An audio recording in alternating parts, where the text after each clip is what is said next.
So I want to end with a positive note. I have to. And in fact, the last chapter of the book, it says, let's let some sunshine into these dungeons. Alexander Solzhenitsyn, who was a poet, and he was in prison in Stalin's Gulag Archipelago, says the line between good and evil is not abstract, it lies in the center of every human heart. In fact, he says it cuts through the center of every human heart. And so it's a decision we have to make all the time. It's not an abstract concept. This is the guy who exposed the abuses at Abu Ghraib. A lowly private military policeman whose buddy, Charles Grainer, gave him the CD.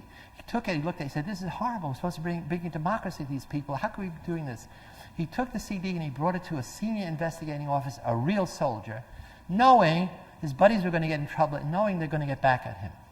He had to be put in protective custody and hiding for 3 years, along with his wife, along with his mother, because everybody wanted to kill them, not only in the battalion, in his hometown. Because they said it was he who humiliated the military, rather than he as the hero. And he just got out. And so it reminds me of the hero, the Chinese student, the tank man, who stood up and opposed the Chinese authority, the tanks going to crush the student rebellion. And so from now on, I'm going to stop being immersed in evil. I've done that, been there. I've changed my focus to study heroism. And this is what I'm going to end with, just 1 minute more.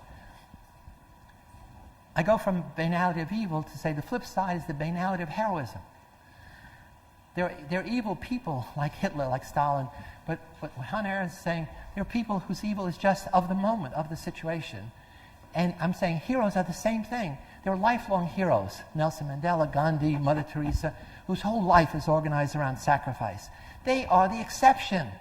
Most people like Joe Darby. Most people like Christina Maslach, who was the woman who stopped the Stanford Prison Study by saying, it's terrible what you're doing to those boys and forced me to stop it. Those are people who have never done a heroic deed before, probably will never do a heroic deed again, but something about the situation inflames their heroic imagination, while other people, it's instilling a hostile imagination. And we don't know anything about those people. There's no psychology of heroism. For the book, I went through all the research, and it's all retrospective analysis of people who helped the Jews 20 years after the fact, asking them what they did. So the question is, how can we inflame the heroic imagination? So we're starting, I have a website, a whole program. How do you instill the heroic imagination in children, in all of us? We know from psychology, if you think about yourself as a certain kind of person, you're more likely to become that person. As somebody who's generous, as somebody who doesn't litter, maybe as somebody who's a hero. So I'm democratizing heroism. I don't want it to be about superheroes. I don't want it to be guys on bronze horses in parks.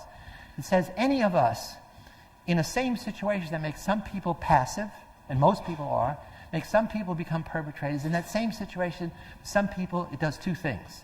To be a hero, you have to take action when everybody else is passive, and you have to stop thinking about yourself. Heroes become sociocentric rather than egocentric. That's all you have to do to be a hero. Take action on behalf of somebody else. So let's look at, for a moment, we're going to end with, Wesley Autry was the subway hero in New York. This African-American 50-year-old construction worker who's standing on the platform, and the guy has a seizure, falls on the tracks. So across the track, train is going to cut him in two. There are 75 people watching saying, whoa, isn't that amazing? He's got the excuse not to do it. He's got his 2 daughters there. And instead, he tells somebody, take care of my daughters, and he jumps on the tracks. Let's see what it looks like to be a hero in action. And then we will end, I promise. On the New York City subway, it's hard enough finding someone who will give up his seat to a stranger, let alone be willing to give up his life for one. The train was coming in like that.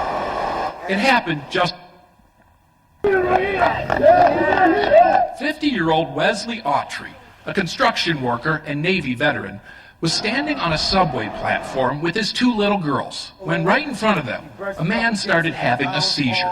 He kind of stumbled and over his own feet and fall backwards. I see a train coming, but the train is so close, I'm like, what do I do? Wesley jumped onto the tracks and thought if he could just lie on top of the man, keep him from flailing, maybe the train would roll right over both of them. The clearance was exactly 21 inches. Wesley and the man, 20 and a half. No way the train can stop before this gentleman could get him up off the tracks. So he covered him with his body and pushed him down to a point where the train wouldn't hit his head and held him down under the tracks while the train came and rolled right over the top. It gave Wesley's children the scare of their young lives. I thought he was going to get killed. And Wesley, the scare of his, too. I'm like talking to him, sir, you can't move. I got 2 kids up here looking for the father to come back. I don't know you, you don't know me, but listen, don't panic. You know, I'm here to save you. As for the guy Wesley saved, he's 20-year-old Cameron Hollipter. And other than a few scrapes and bruises, his father says he's doing fine. Mr. Autry's instinctive and unselfish act saved our son's life. You know, the word hero gets thrown around a lot nowadays. What a better way to say it, to start off the new year than to save a life. Nice to be reminded of what one really looks like. Steve Hartman, If you want more, CBS please News, read Lucifer New York. Effect, Understanding How Good People Turn Evil. Thank you for your attention. I really appreciate you here.